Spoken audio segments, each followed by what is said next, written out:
Dans cette situation difficile pour l'AOP Cantal, qu'est-ce que la Confédération paysanne du Cantal propose aujourd'hui?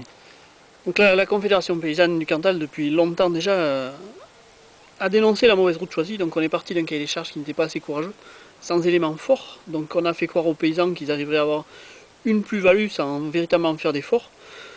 Donc le résultat il est là aujourd'hui, hein, on ne génère pas de plus-value. Donc peu de bénéfices, peu de choses à se partager. On a ensuite continué dans une autre mauvaise voie, on a mis en application ce cahier des charges sans avoir de plan de contrôle. Donc pendant un an, tout le monde a pu rentrer dans l'AOC sachant qu'il ne serait pas contrôlé. On a ensuite mis en place un plan de contrôle mais sans véritable plan de sanction. Donc les tricheurs ont pu continuer de tricher jusqu'à ce qu'ils se fassent exclure. Ils savent qu'ils n'en auront pas l'argent.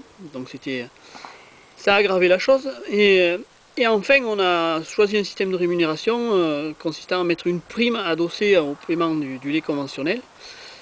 Donc ce qui était une erreur, ça n'a pas créé l'esprit filière. Nous étions pour un prix du lait spécifique à l'AOC, où chaque acteur de la filière récupère une partie de la valeur ajoutée créée par le produit. Un prix qui soit fonction et du marché du Cantal et des coûts de production.